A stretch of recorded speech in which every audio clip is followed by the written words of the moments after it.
যারা মনে করেন যে আমরা ইসলাম জানি কিন্তু আমল করেন না, আপনার এই দাবি হচ্ছে বৃথা। জানেন, কোন ব্যক্তি যদি বলে আমি ইসলাম সম্পর্কে জানি কিন্তু আমল করে না, তার উদাহরণ হলো অজ্ঞ আর না হয় পাগলের মতো। কেমনে বুঝে আপনাকে?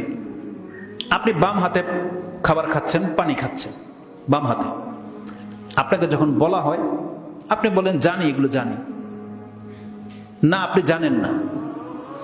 এই যে আপনি জানেন যে বললেন যে ডান হাতে খেতে হয়, বাম হাতে শয়তান খায়, আপনি বলছেন এটা আমি জানি। আপনি বলেন তো দেখি আপনার বিদ্যাটা আপনাকে কি উপকার করেছে? আপনি জানেন ডান হাতে খেতে হয়, আপনি খেলেন না, খাচ্ছেন না, এই বিদ্যা আপনার কি উপকারে এসেছে?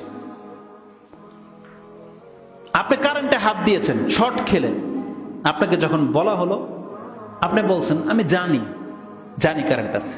আপনি হাসবেন না কথা শুনলে? তখন আপনি কি বলবেন জানেন? এটা তো পাগল, পাগল।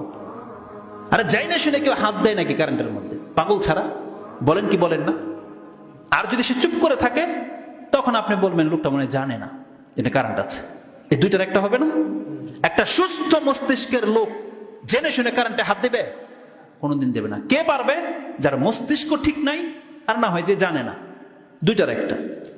আজকে আমাদের সমাজে আমরা যারাই ইসলামের খেলাফ চলতেছি, হয় আপনি পাগল, আপনার সেন্স কাজ করতেছে না, আর না হলে আপনি ধর্ম সম্পর্কে কিছুই জানেন না। জানলে আপনার দাড়ি কেন গজায় না, জানলে আপনি হারাম কেন খান, জানলে আপনি সালাতে কেন উপস্থিত হন না। আপনার দুইটার রিজন হতে পারে, হয় আপনি জানেন এর গুরুত্ব সম্পর্কে, অথবা আপনি পাগল, আপনার মাথা কাজ করে না। যদি জানতেন নামাজ হচ্ছে ইমান, নামাজ হচ্ছে নাজাত, নামাজবিহীন নাজাত নাই, যদি জানতেন আপনি পড়তেন, মেনে নিতেন। আর যদি বলেন যে আমি জানি, আমাকে জানানো হয়েছে, তাহলে আপনি পাগল, আপনার মস্তিষ্ক ঠিক নাই। কারণ সুস্থ মস্তিষ্কের লোক কোনোদিন নাজাতের রাস্তা ছেড়ে দিতে পারে না। ঈমান যদি কোনো ব্যক্তি দাবি করে যে আমি জানি, তাহলে তাকে আমল করতে হবে। এই মর্মে সব থেকে কঠিন হাদিস আজকের খুতবার এটা স্পষ্ট, এবং এটাই হবে আজকের সব থেকে বড় মেসেজ।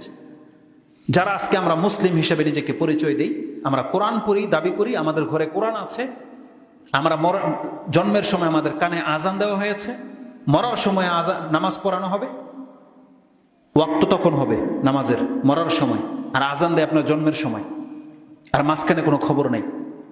যারা মনে করে এতে নাজাত পেয়ে যাবেন, তাদের জন্য এই হাদিস। যে হাদিসটি ইমাম ইবনে মাজাহ তিনি তার কিতাবের ফিতানের অধ্যায়ে এনেছেন 4038 4038 নম্বর হাদিস, এবং ইমাম তিরমিজি রাহিমাহুল্লাহ ইলমের অধ্যায় এনেছেন 39 নম্বর অধ্যায়, হাদিস হচ্ছে 2653 নম্বর হাদিস। তাতে কি রয়েছে? জিয়াদ ইবনে লাবিদ তিনি একদিন বর্ণনা করছেন যে রাসূলুল্লাহ সাল্লাল্লাহু আলাইহি ওয়াসাল্লাম যাকারা শাইআন, কোন একটা কিছুর আলোচনা করলেন, হঠাৎ করে তিনি বললেন ফাকালা যাকা ইনদা আওয়ানি যাহাবিল ইলম, এমন একটা, এইভাবেই একদিন পৃথিবী থেকে ইলম উঠে যাবে। মানে কোন একটা ঘটনা বলার প্রেক্ষিতে বলতেছেন আজকে এটা ঘটেছে, তোমরা দেখে নিবা যে পৃথিবী থেকে এইভাবে একদিন ইলম উঠে যাবে। তিনি এটা বললেন। তখন জিয়াদ বলতেছেন ইয়া রাসূলুল্লাহ কাইফা, কি করে এটা হতে পারে যে ইলম উঠে যাবে? নাহনু নাকরাউল কোরআন, আমরা তো কোরআন পাঠ করি, ওয়া নুকরিউহু আবনাআনা ওয়া ইউকরিউহু আবনাআনা আবনাআহুম ইলা ইয়াউমিল কিয়ামা।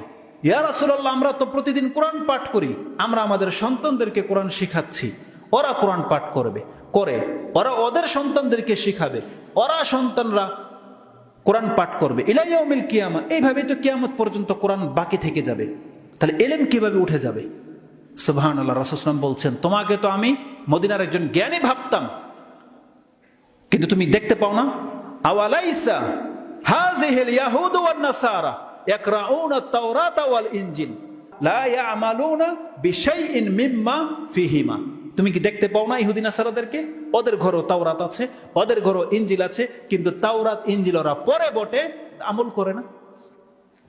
তাওরাত এবং ইনজিলের যে জ্ঞান আছে, ওদের আমল দিয়ে তুমি প্রমাণ করতে পারবে না। তার মানে আল্লাহ যে জ্ঞান নাজিল করেছে, ওরা এই জ্ঞানকে পাত্তাই দেয়নি, ওরা এর খেলাফ আমল করতেছে। তাহলে ওদের কাছে এখন তাওরাতের জ্ঞান নাই।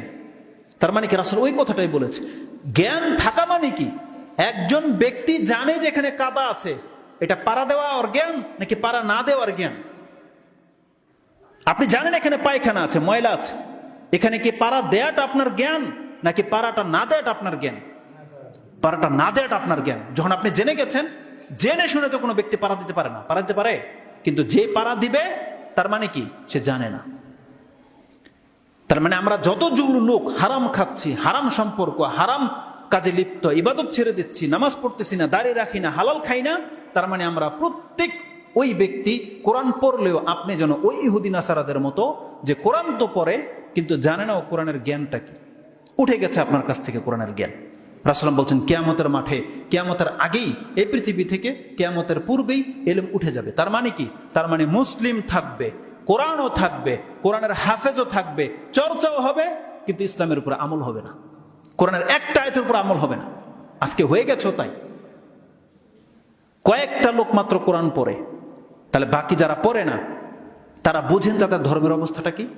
আর যারা কোরআন পড়ে হাফেজ, তাদের মধ্যে শতকরা 90টা হাফেজ বলতে পারবে না যে ওর জীবনীয় কোরআন দ্বারা পরিচালিত করে, শুধু হাফেজ হয়ে থেকে গেছে। ও কোরআনের অর্থই বুঝে না, শুধু হাফেজ, তার আমল করবেটা কি? তা আল্লাহ সুবহানাহু ওয়া তাআলা কোরআন নাজিল করেছে, কোরআন পড়তে হবে, বুঝতে হবে, কোরআন দিয়ে আমল করতে হবে। যদি এটা না করি, আল্লাহ বলছেন লাস্তুম আলা শাই, তোমরা কিছুই না, কিছুই না তোমরা। কত বড় কথা বলেছেন রাসূল সাল্লাল্লাহু আলাইহি ওয়াসাল্লাম এখানে, যে ইলম উঠে যাবে মানে কি? মুসলিমরা কোরআন পড়বে, ইহুদি নাসারা তাওরাত ইনজিল পড়ে, তাদের কি ফায়দা হয়েছে তাওরাত ইনজিল দিয়ে? কি ফায়দা হয়েছে? তা আমরা আজকে দাবি করি যে আমরা মুসলিম, কিন্তু আমরা আমাদের ধর্ম পালন করি না। এইভাবে নাজাত পাওয়া যাবে না। আল্লাহ সুবহানাহু ওয়া তাআলা বলছেন শুধু কোরআন বিশ্বাস করা যথেষ্ট নয় বান্দা, বরং ওই ব্যক্তি হেদায়েতের পথে আছে যেই ব্যক্তি ইবাদত করে। আর আল্লাহ সুবহানাহু ওয়া তাআলা বলছেন হ্যাঁ, এটাই হলো হেদায়েত, যারা ইবাদত করে না তারাই হেদায়েতের পথে আছে। আপনি যে কোরআনে বলেন ইহদিনাস সিরাতাল মুস্তাকিম, আল্লাহ আমাকে সঠিক রাস্তা দেখাও, আল্লাহ বলছেন ওই ব্যক্তি সঠিক রাস্তার উপরে আছে যে আমার আনুগত্য করে, যে আমার ইবাদত করে। আল্লাহ বলছেন ওয়ানি ইবুদুনি হাযা সিরাতুম মুস্তাকিম, হ্যাঁ তোমরা আমার ইবাদত করো, এটাই হলো সঠিক পথ। আপনি জানলেন যে আপনার একজন মাবুদ আছে, কিন্তু সেই মাবুদকে আপনি সাজদা করেন না, তা আপনার মধ্যে হিন্দুর মধ্যে কি পার্থক্য? কি পার্থক্য? ওই হিন্দু আল্লাহর ইবাদত করে না, ও যার তার ইবাদত করে সেটা পরের সাবজেক্ট। আপনার রবের তো ইবাদত করে না। কোন হিন্দু আল্লাহর ইবাদত করে, কোন খ্রিস্টান করে, কোন ইহুদি করে, কেউ আল্লাহর ইবাদত করে না। ওরা কার করে ওটা পরেরটা পরে, কিন্তু করে তো না। আপনিও তো করেন না, আপনি মুসলিম হয়েও তো করেন না। তাহলে আপনি আল্লাহর প্রতি ঈমান এনে আপনার কি লাভ হয়েছে বলেন? কি লাভ পেয়েছে আল্লাহ আপনার কাছ থেকে? ওরা বিশ্বাস করে না, ইবাদত করে না। আপনি তো বিশ্বাস করে দাবি করতেছেন, কিন্তু ইবাদত তো করেন না। আল্লাহ বলছেন আনি আবুদুনি, হ্যাঁ ইবাদত করো আমার, হাযা সিরাতুম মুস্তাকিম, এটাই হলো সঠিক পথ। যারা ইবাদত ছেড়ে দিয়েছেন তারা সঠিক পথের উপরে নাই।